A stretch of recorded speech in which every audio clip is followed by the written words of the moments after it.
everyone, very warm welcome. I am back with another video for class 11 political science. This is the second video for chapter number 8, that is local government. Actually not second, yes, the third video. हम second video में समझ चुके हैं कि what was the 73rd amendment, जिसमें हम ये देख सकते हैं that according to the 73rd amendment जो local self government है at the rural level that went into a change, और वो change था with the introduction of the 3-tier structure, जिसमें हम at the base समझ चुके हैं कि ग्राम पंचायत होती है, then you have the intermediate level, ठीक है, and finally the topmost level is the जिला पंचायत.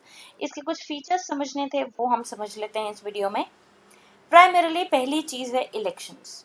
एवरी वे इम्पॉर्टेंट है क्योंकि ये एक डेमोक्रेसी है, तो ऑब्वियसली चाहे वो लोकल सेल्फ गवर्नमेंट हो, चाहे वो स्टेट गवर्नमेंट हो, चाहे वो सेंट्रल गवर्नमेंट हो, it is elected by the people. लोग वोट देते हैं एंड हेंस जो हमारी लोकल सेल्फ गवर्नमेंट है, चाहे वो चेंज क्यों ना हो गई रूरल एरियाज़ में स्पेसिफिकली, क्योंकि हम अभी सिर्फ रूरल एरियाज़ की बात कर रहे हैं, तो चाहे वो चेंज ही क्यों ना हो गई 73rd अमेंडमेंट से, but that does not mean कि उसका जो नेचर है वो भी बदल गया. इलेक्शंस अभी भी हैं और वो तीनों ही लेवल पर होते हैं. तीनों ही लेवल मतलब हमने 3-टायर स्ट्रक्चर देख लिया, तो लोकल जो ग्राम पंचायत है उस लेवल पे भी, उससे टॉप पर जो क्या इंटरमीडिएट या ब्लॉक लेवल है, तालुका है वो, और उस पर उसके ऊपर भी जो जिला पंचायत में जो जिला लेवल पे जो पंचायत के मेंबर्स होंगे, उन सब के लिए वोटिंग होती है, इलेक्शंस होते हैं for every stage. It's not just limited to gram panchayat या टॉप मोस्ट लेवल या सिर्फ middle level, it is on the 3 levels. Obviously term 5 years रहती है. If it is dissolved by the state government before the expire of its term, अगर उसके term से पहले state government को लगा कि द फंक्शनिंग जो है वो सही नहीं हो रही है, it's not going as per the features जो उसको सही में होने चाहिए, ठीक है, then this state government can कह सकते हैं dissolve it prior to the completion of its term of 5 years. 5 years की टर्म से पहले ही स्टेट गवर्नमेंट इसको रिजॉल्व कर सकती है, ठीक है. बट इसका मतलब ये नहीं है कि इलेक्शंस दोबारा नहीं होंगे. इलेक्शंस फिर से होंगे, उस पंचायत के लिए इलेक्शंस को फिर से कंडक्ट किया जाएगा बाय द स्टेट गवर्नमेंट, ठीक है. Before the 73rd amendment there was indirect elections for the local self government. पहले क्या होता था, डिफरेंस देखते हैं. पहले होता था कि जो भी ग्राम पंचायत हैं, जो लोकल सेल्फ गवर्नमेंट है, उसके लिए इनडायरेक्ट इलेक्शंस होते थे. लेकिन अब ये इलेक्शंस जो होते हैं विद दिस फीचर, कह सकते हैं एक नया फीचर जो 73rd अमेंडमेंट के बाद आया, दैट ब्रॉट कि इलेक्शंस जो हैं वो इनडायरेक्ट ना होकर के इनफैक्ट डायरेक्ट होंगे. लोग अपने ग्राम पंचायत के लिए, जिला लेवल के लिए या ब्लॉक लेवल के लिए जो है वो खुद वोट दे करके लोगों को चूज करेंगे जो उनके लिए लोकल सेल्फ गवर्नमेंट होगी. Clear. Second, reservation. Obviously it is important. 1/3 position जो है in the gram panchayat is reserve for the women. Women के लिए ग्राम पंचायत, और कह सकते हो सिर्फ विलेज लेवल पे ही नहीं, बट इनफैक्ट जो तीनों स्ट्रक्चर है, 3-टायर स्ट्रक्चर, तीनों ही लेवल पर 1/3 जो पोजीशन है वो विमेन के लिए रिजर्व्ड है. SC/STs के लिए भी हर लेवल पर रिजर्वेशंस हैं. रिजर्वेशंस जो हैं वो चेयरपर्सन या अध्यक्ष के लिए भी होते हैं. तो मतलब रिजर्वेशंस जो हैं, पोजीशन एक इस कास्ट का या उस कास्ट का बनेगा, या कुछ टर्म के लिए ये वाले बनेंगे, कुछ टर्म के लिए वो कास्ट के लोग बनेंगे, या कम्युनिटी या ग्रुप को प्रेफरेंस जो दी जाती है या प्रायोरिटाइज जो किया जाता है, उस बेसिस पे ये रिजर्वेशंस होते हैं. तो यहाँ हमने समझ लिया कि ये जो कह सकते हैं कि जो फीचर्स हैं, दैट सेज कि डायरेक्ट इलेक्शंस होने चाहिए at all the 3 levels by the people for a term of 5 years. अगर ये उससे पहले डिसॉल्व हो जाती है, that the government has to conduct those elections again. वहीं रिजर्वेशंस की बात करें तो 1/3 जो है रिजर्वेशन विमेन के लिए है. SC/STs के लिए तीनों लेवल पर, सिर्फ एक लेवल की बात नहीं हो रही है यहाँ, इट्स एट द 3 levels, तीनों ही लेवल पर ये सारे रिजर्वेशंस हैं. और इनफैक्ट चेयरपर्सन और अध्यक्ष के लिए भी ये रिजर्वेशंस पॉसिबल हैं, ठीक है. अब 29 subjects that were a part of the state list are to be transfer to the local list. Obviously हमने पढ़ा कि कुछ स्टेट लिस्ट होती हैं, कुछ सेंट्रल लिस्ट होती हैं, ये इसके बाद भी हम आगे समझने वाले हैं. फेडरलिज्म के चैप्टर में ये आपका पोर्शन था, लेकिन क्योंकि हमारा ये वो चैप्टर अब नहीं है, तो मैं आपको अभी बता देती हूँ. दैट होता क्या है दैट हर हमारी डिवीजन ऑफ पावर है। डिवीजन ऑफ पावर में सेंट्रल गवर्नमेंट के पास कुछ पावर्स होंगी, कुछ काम होंगे जो सोली वही काम कर सकते हैं जिन पर, और कुछ स्टेट गवर्नमेंट के पास होगी, और कुछ पे दोनों मिलकर के काम कर सकते हैं जिनको हम कॉन्करेंट लिस्ट कहते हैं। तो ये तीनों लिस्ट है, सब्जेक्ट लिस्ट, जिस पर कह सकते हैं कि ये पावर्स जो होती हैं, ये जो सेंट्रल गवर्नमेंट है, ये जो स्टेट गवर्नमेंट है, ये लोकल गवर्नमेंट है, ये तीनों लेवल पर अपने अपने सब्जेक्ट्स जो सब्जेक्ट लिस्ट हैं उनके हिसाब से काम करेगी। Clear? State government local government का काम नहीं कर सकती, स्टेट गवर्नमेंट सेंट्रल गवर्नमेंट का काम नहीं कर सकती, या vice versa.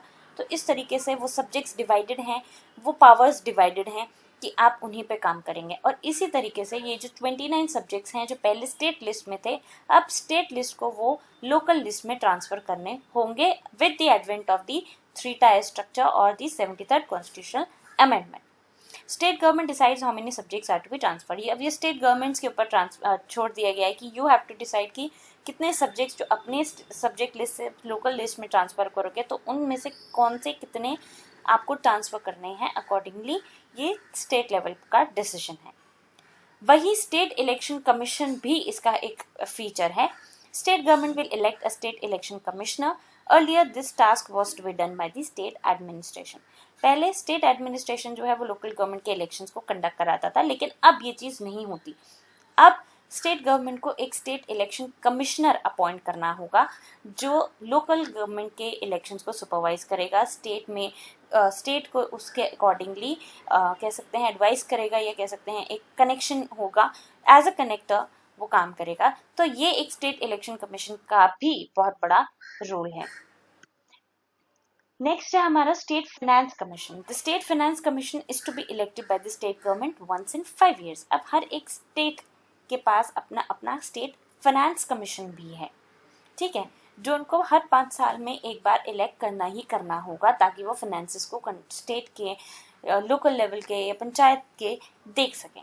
Examine the financial conditions of the local government in the state. State में लोकल गवर्नमेंट की क्या फाइनेंशियल कंडीशंस है, पहले ये सारा काम स्टेट गवर्नमेंट देखती थी, लेकिन अब ये कॉन्स्टिट्यूशनल अमेंडमेंट के बाद यहाँ पे आप देख सकते हो कि अब स्टेट को, जो पहले स्टेट एडमिनिस्ट्रेशन जो था वो इलेक्शन को कंडक्ट कराता था लोकल गवर्नमेंट के, हमने पढ़ा भी था यहाँ पे कि पहले इनडायरेक्टली इलेक्टेड थे, लेकिन अब वो डायरेक्टली इलेक्ट होते हैं क्योंकि एक स्टेट इलेक्शन कमिश्नर आ गया है, and this state election commissioner is responsible and accountable to the election commission of India. इसमें स्टेट का कोई रोल नहीं है।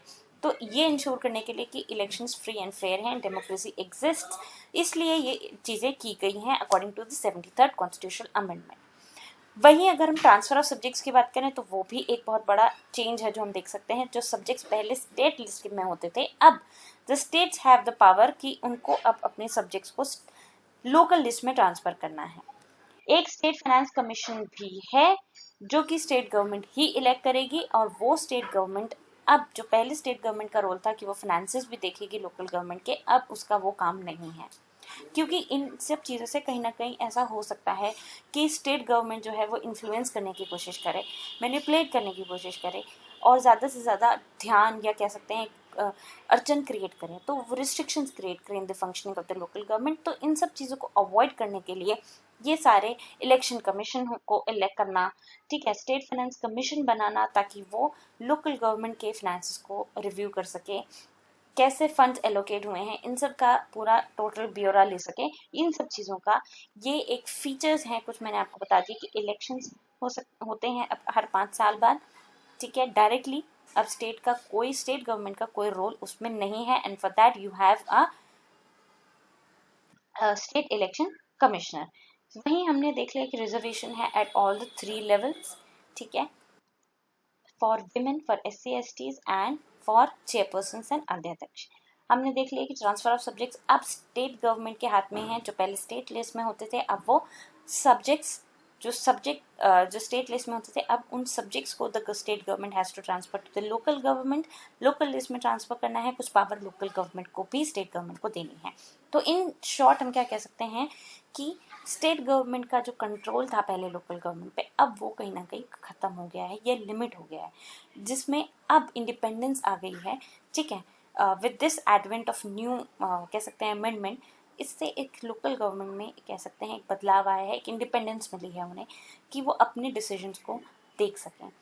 ठीक है, स्टेट इलेक्शन कमीशन है, स्टेट इलेक्शन कमिश्नर है, वो आता है, that is being appointed by the state, और वो ही स्टेट इलेक्शन कमिश्नर सारे 3 लेवल्स के जो इलेक्शंस होते हैं उनको कह सकते हैं ओवरव्यू रखते हैं, उनको गाइड करते हैं। वहीं स्टेट फाइनेंस कमीशन है जो फाइनेंस को देखते हैं, ताकि स्टेट गवर्नमेंट का कोई इतना ज़्यादा इन्फ्लुएंस या रिस्ट्रिक्शंस अड़चन जो है वो लोकल गवर्नमेंट में ना आए। This is exactly what is all about the 73rd constitutional amendment for the rural local self government। अब इसके बाद हम 73rd constitutional amendment for the urban local self government पढ़ेंगे, एंड आई होप यहाँ तक आपको ये 73rd constitutional amendment समझ में आ गया होगा। If so, please hit the like button and subscribe to the channel everyone. Thank you so much.